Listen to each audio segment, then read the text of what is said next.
Hello, hello, and welcome to PD in your PJs. I am so excited to be here with you for this intermediate session. This is one of my favorite topics to cover, and we have lots of good stuff to talk about tonight. You should hear my voice talking now. I do want to assure you that we are recording the session, and you're going to receive the recording in an email shortly after we conclude.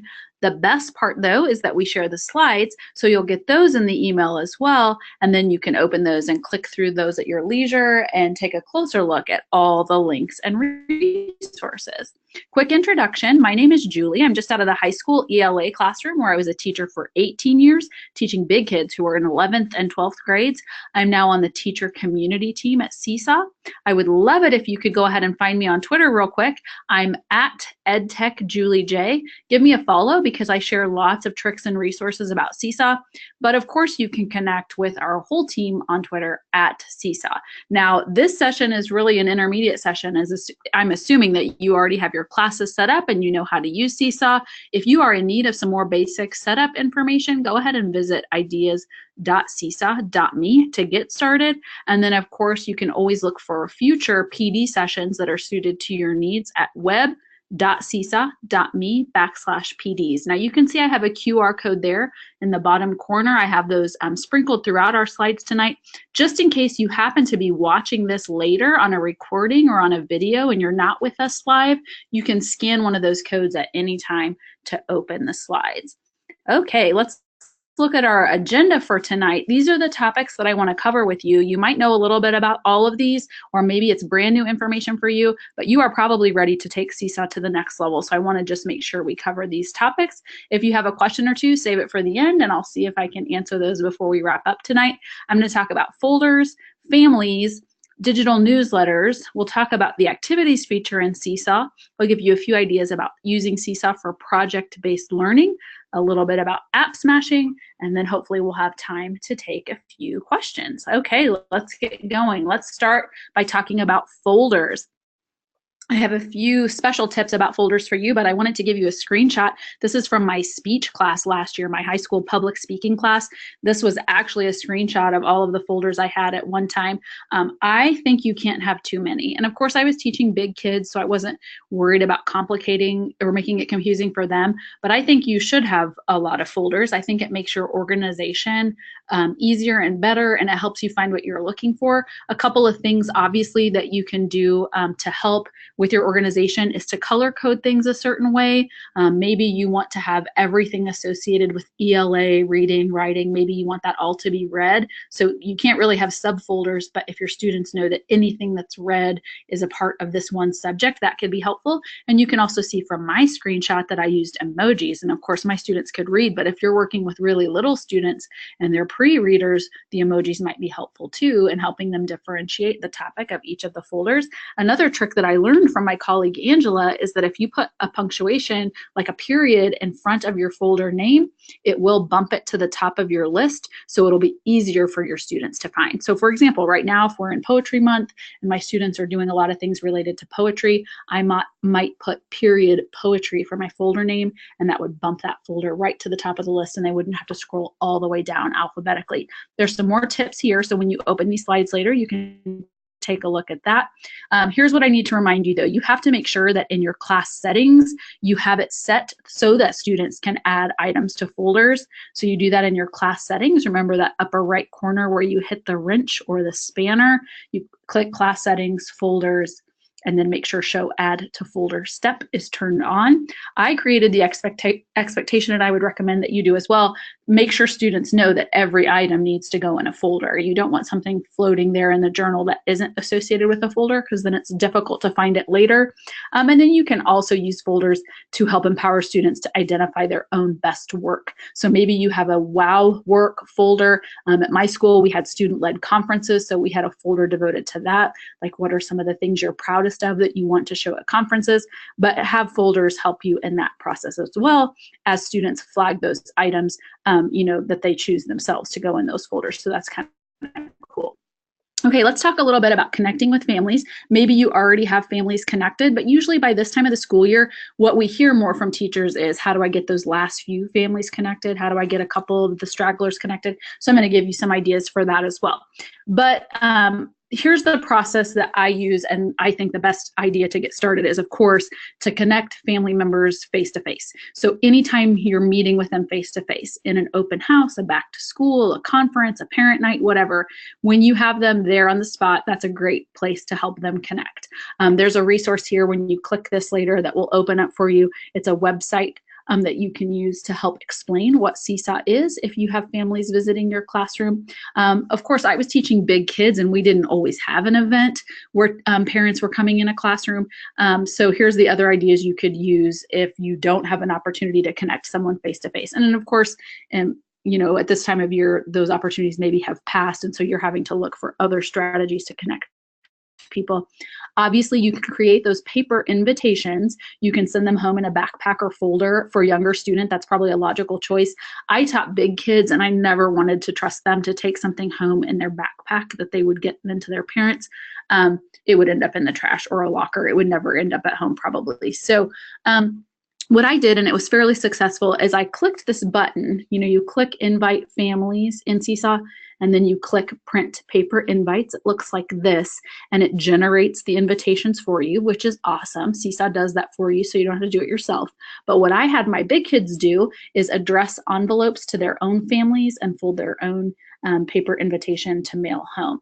And that was actually a good way to remind bigger kids about how to address an envelope, because that is sort of an obsolete skill maybe for some of them. So I wanted to remind them of that, and then they got to hand address their own envelopes going home. So that's a way you could get it home for bigger kids. I would not recommend sending home the paper invite in a backpack for older students, but this is the thing that worked for me more than the paper invite. I didn't always have luck with some of my stragglers with the paper invite. I had much better response with the email. And that, of course, is if their parents were already using email and were connected to the school over email. So if you have parents or family members who are not emailing anyone at school, this might not be helpful. But if you know that you have family members who are using email periodically or regularly for correspondence, this is really helpful. You click this button rather than clicking the print paper invites. You click the view sample email, and then it's going to generate an email that you can copy and paste into your own email client. But what I always did is I personalized the subject line to include the student's name. So like Seesaw, it generates this for you, right? And it puts your name here because you're the owner of the class. It generates this email, and it gives you this subject line, like sign up for Seesaw and then the name of your class here. I did not find that that was particularly effective, but what I found worked 100% of the time is if I copied and pasted this into an email, but I changed the subject line and I used the student's name in it somewhere. So it seemed like it was coming from me personally, and it didn't seem spammy or like an automated email at all. It seemed like it was coming right from me, and it referenced their kid's name. So that actually was super effective. Once I did that, I had it work 100% of the time. Again, like I said, those were with parents and family members who were used to using email for communicating with school. That might not be your situation, but I just wanted to pass along the tip. Here's a couple of other tips for you about connecting family members. So if you have this link to your class, and again, this is generated in that email. So we talk about the email, just the same thing I was talking about on the last screen. It's going to generate this link. Well, this is a long link. You know how when you have to manually type in a link, you can make a typo and it's really difficult. What I recommend, especially if you can get a few people connected over a text message, you can shorten that URL. Okay, so here's a lot of places that you can use to shorten a website. You probably know how to do this already, but here's some websites that do that for you. So you can take something that's long and convoluted like this and shorten it down to a really simple address. I even had high school kids texting their own parents this short URL, and then they were able to get them connected that way, and that was pretty quick and easy. If you also are sending home any sort of paper note and you just want to type the URL to your class, it's helpful if it's a shorter URL than this. Okay, so just a couple little tricks for you. And then here's some low-tech or no-tech ideas. So if you have family members who just don't have access to the technology to connect, here are some ideas that I've used before. An evening or after hours event where you can have family members visit so that students can show their Seesaw portfolio to their families. You can also make your conferences student-led conferences. So even if parents aren't connected for the most of the year, they can at least sit and look through their portfolio at conferences.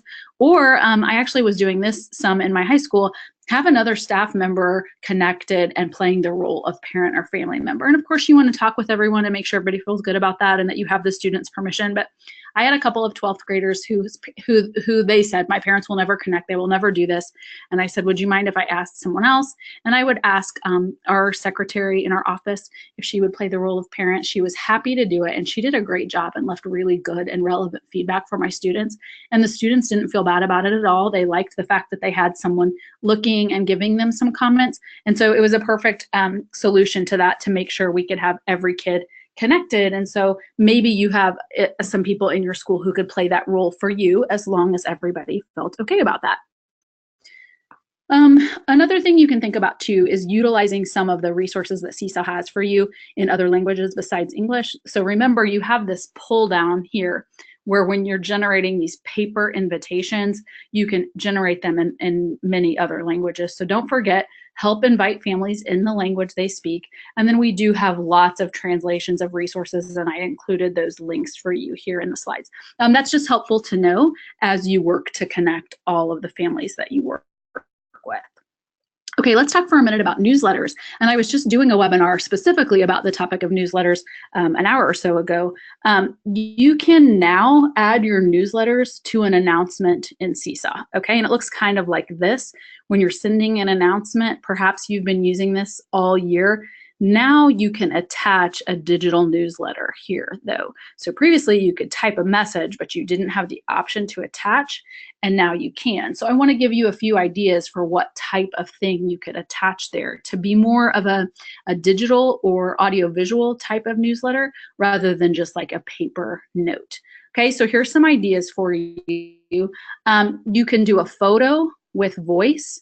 Okay, so you could put any photo here. I like to do things that were kind of seasonal or relevant to the time of school year that it was. This is my colleague Angela's idea. She always did word clouds. And here are a couple free apps and sites that you can use to generate a word cloud like this. So this is visually appealing. It's showing parents some of the key words of topics that were covered in class that week. You generate this word cloud at one of these places. You save the image, attach it to your announcement, but then the teacher can read it and record their own voice. So it's not just a visual newsletter, but it's audio visual. So later, if you want to click that, you can hear Angela's voice recording the audio that goes with that word cloud. I wanted to make sure you had a few instructions for how to make a word cloud. We like the app Word Clouds by ABC, so kind of an app smash. Here's a step-by-step video you can watch later, how to use this app to create a word cloud. And then that's what you would add as your attachment to your announcement in Seesaw. Like I said, I was doing things that were a little more timely or seasonal, just attaching an image that only took me a few seconds to create, nothing fancy. I was using websites like Adobe Spark Post to make an image like that, and then save the image, add my voice. And if you want to listen to that, you can listen to it there. Of course, as you could maybe imagine, I was teaching mostly 12th graders, and it was not really my normal habit to send home a paper newsletter. So I wasn't really sending home, you know, like big kids, you're not sending home notes like that in backpacks. So I was never doing it until I had all my families connected to Seesaw the last couple of years. And then it became logical, of course, for me to use that as a communication tool and a way to speak to families. But I wasn't doing a paper newsletter. If you are doing a paper newsletter, though, I think what you'll realize is using Seesaw for your correspondence is going to save you about an hour a week of typing and photocopying and all of that stuff. Also, think beyond just a newsletter. Use those attachments in your messages and announcements just to send home conversation starters. Give families more ideas than just what did you do at school today. I worked with a 6th grade teacher in my district who was really savvy about this, and she divided it by subject like you can see here. And it wasn't just here's what we did this week, it's what could you be asking your students, what could you talk about at home about those topics. So that was really cool. Okay, so that's the example that I just showed you, is attaching a photo and recording voice. You can just type a note too if you want. You can see this is just using the note tool in Seesaw, typing a note in paragraph form, or you could do bullets if you wanted, then just hit that record button to add a little voice. But I want to remind you that the important thing to know about notes is that notes can be translated. So notes can translate into the device's native language. So if you have a parent or family member who has a native language that's not English and their device is set to that language, then when they open this note, it's going to translate it into the device's native language. So that's actually kind of helpful to know if you're thinking about sending home a digital newsletter. If you create a word cloud image, for example, that's just a static image file, it's not going to be translated. But if you type a note, you're going to be able to have that translated into the device's native language. So that might actually be helpful for you, depending on the parents and families that you work with. And also for a digital newsletter, a great tool is the app Shadow Puppet. You're probably familiar with it. I'm going to talk about it later in our presentation tonight when we get to app smashing.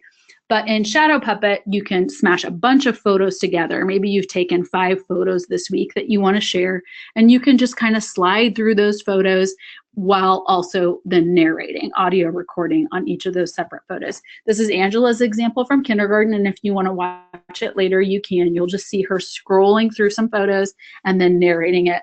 It's a really simple way to create a digital newsletter. You're saving the time of typing and photocopying, and then you can attach it to your announcement in Seesaw. So really cool idea. I'm glad that she shared these examples with us.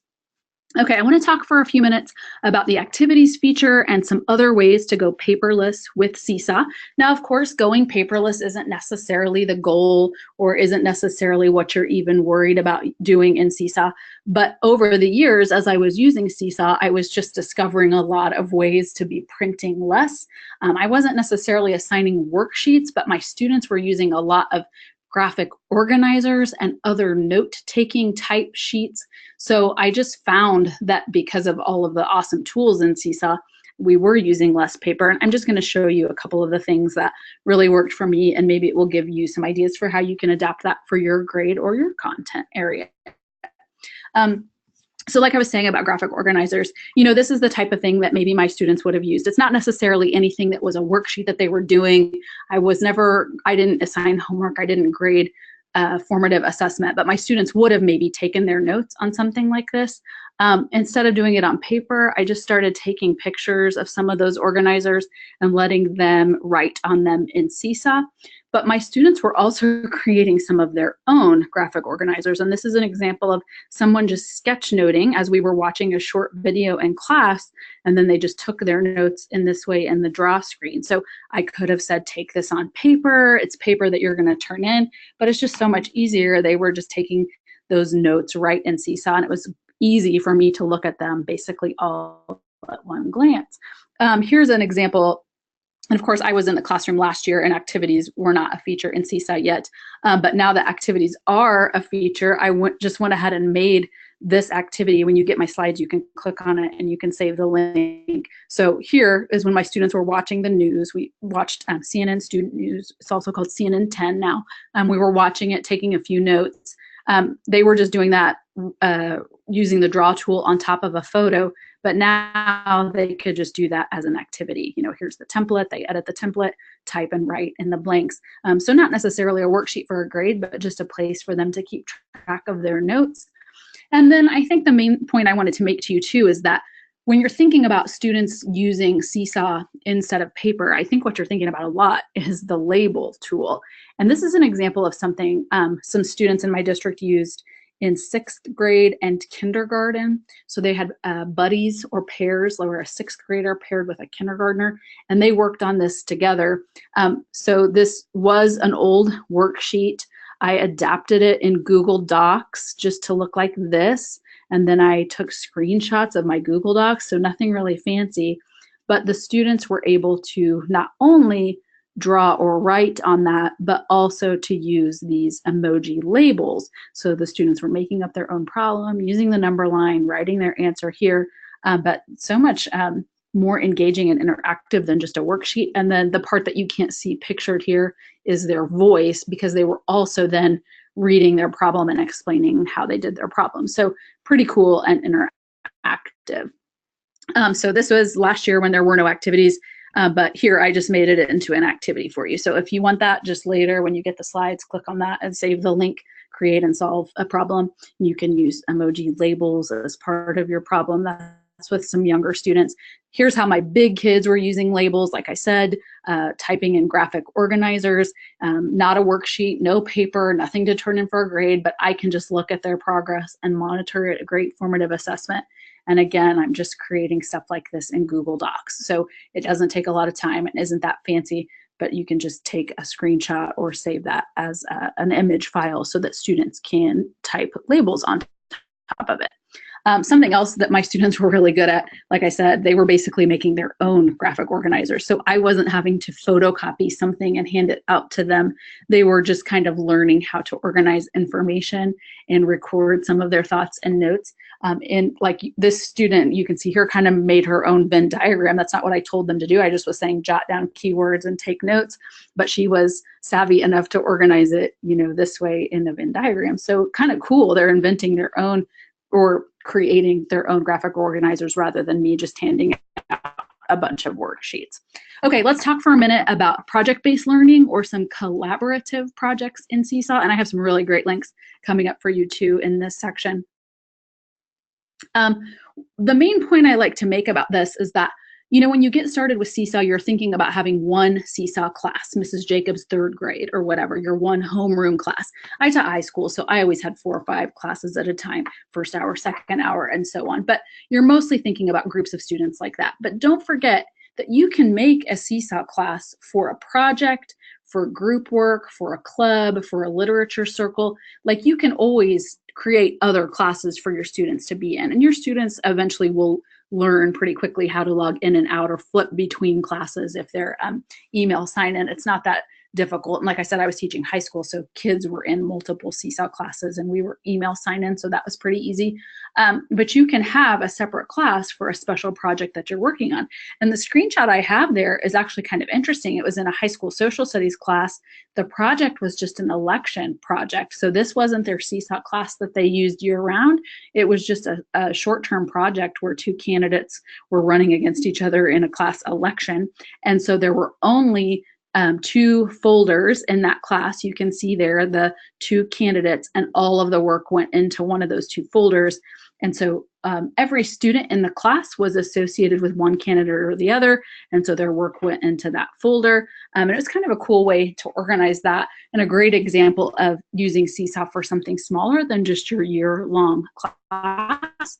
I actually also had a webinar a few weeks ago where some teachers did a whole 30-minute webinar about how they use Seesaw for project-based learning, and their examples mostly come from kindergarten. It's really interesting and there's lots of great information in it. So I thought I would be remiss if I didn't include a link. Of course, we can't watch it now, but that's there for you to look at later when you're going through the slides.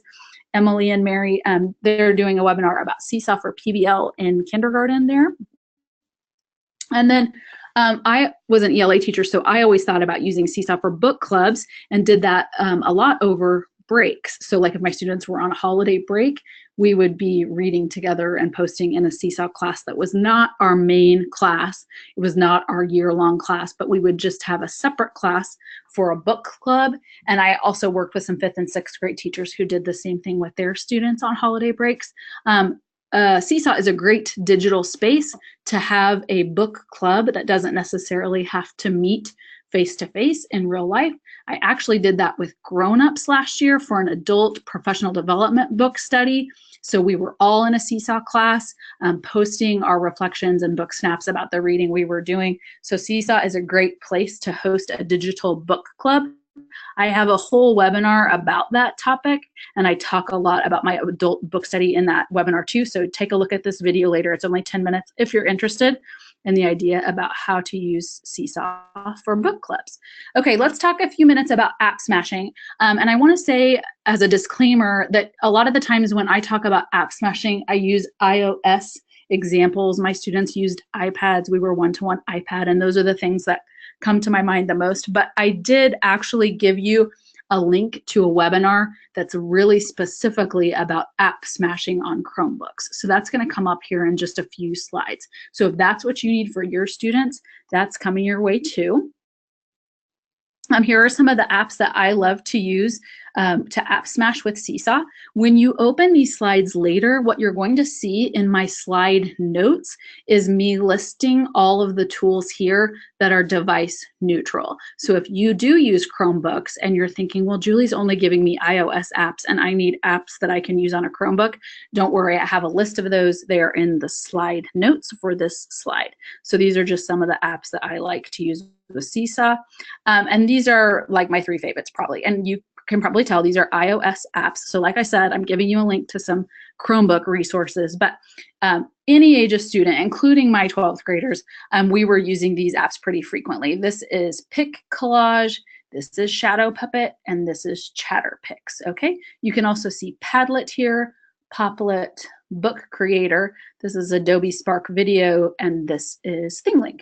So you can take a closer look at that later. I have all of these listed in the slide notes, but for the short time that we have tonight, I'm just going to focus on these 3, give you some ideas. So Pic Collage, super versatile app. We used it in my district K-12. My 12th grade students were using it all the time too. So don't just think of it as a little kid, a little kid app.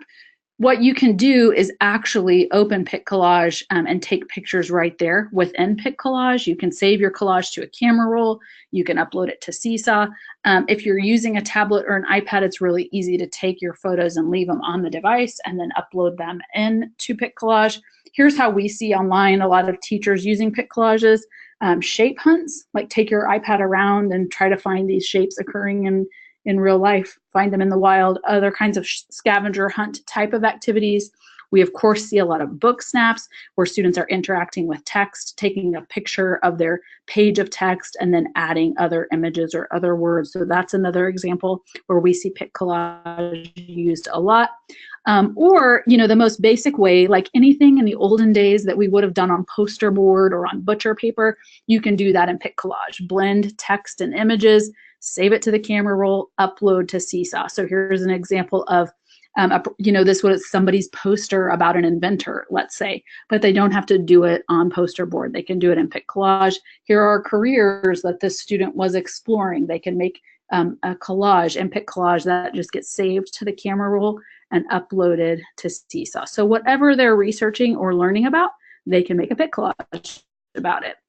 This is probably my favorite hack about Pic Collage. You can take something that's like a worksheet or a printable and just make it the background of your Pic Collage. I don't know if you know this trick, but if you add the image to Pic Collage, this is literally just a picture of a worksheet. Add it to Pic Collage, double tap it, 2 taps, set as collage background, and now it won't move. It's just the background on your Pic Collage and it won't wiggle around. It's just there, so you can see it's a worksheet, a photo of a worksheet. And then now we can have students add text and images to fill this out as kind of a graphic organizer. So the student is retelling the beginning, middle, and end of their book, adding some additional images, uploading to Seesaw. So this is a great hack to save something as the background so then your students can add text and images on top of it. Here's the point though. If you're making Pic Collages and then uploading them into Seesaw, the thing that's the best is that Seesaw is going to let them add voice. So they're not going to be adding voice at all in Pic Collage. They're just making this image. But when you smash it, add it into Seesaw, you can add voice. So students can then retell something else. They can explain it in their own words. They can read the text out loud. They can add voice to their collage. So that's the benefit of taking a Pic Collage and putting it in Seesaw. I think it's just adding the voice.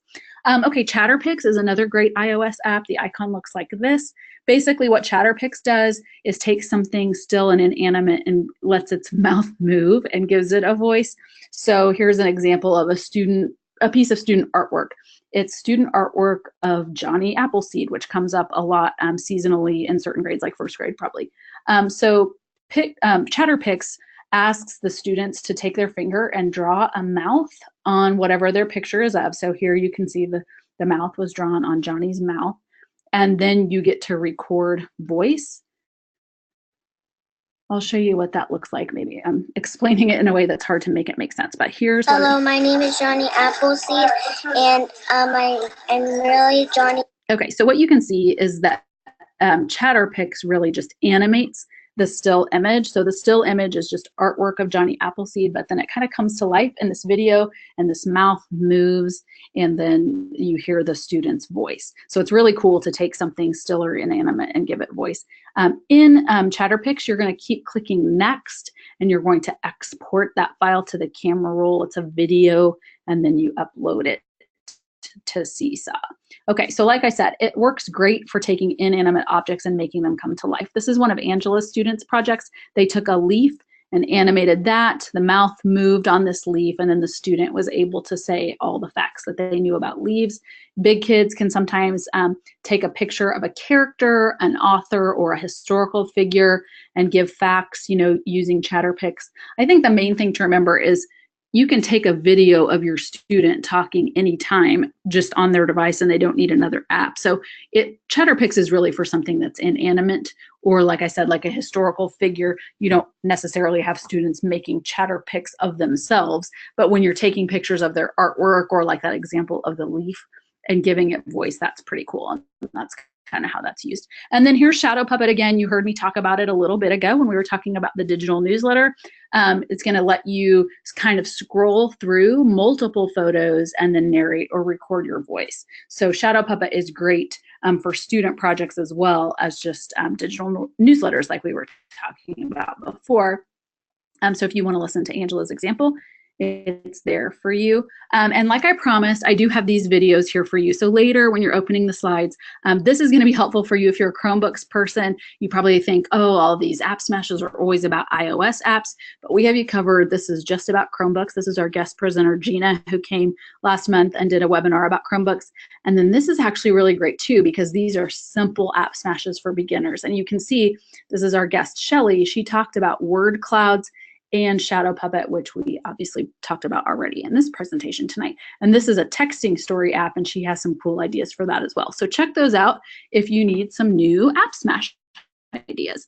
Real quickly before we conclude tonight, I just want to remind you, if you have lots of teachers using Seesaw in your school and it's kind of taken everybody by storm and your families are really happy to be connected, don't forget that you might be ready to look into Seesaw for Schools. It's going to give you more opportunities to assess student progress, and you're going to get a lot of real-time data from Seesaw for Schools. So if you are interested in that, here's a link for you. You can take a look there, and then of course you can reach out to our team if you have questions. I also would love it if you could take a minute tonight after we conclude and answer the survey questions that are going to pop up on your screen. We really value your feedback. That's how we make these presentations better. So don't hesitate to give us your honest feelings about the webinar, and then you might be our lucky t-shirt winner this week. Again, you can connect with me on Twitter. I'm EdTechJulieJ. You can also join our Seesaw Teachers group on Facebook, and we even have lots of grade level specific groups that you can participate in. It's a great way to connect with other Seesaw users. What I think I might do tonight is stop our recording, but then stay online for a few more minutes. So if you have a question, you can type it in. So don't hesitate to type it in a question here in the next few minutes if you have one. I do want to respect everybody's time, so don't worry if you have to leave tonight, but I will stay on for a few more minutes to answer questions. I love this topic. I love talking about all of these ideas as part of the intermediate webinar, and I appreciate you joining me very much, and I hope to see you again soon.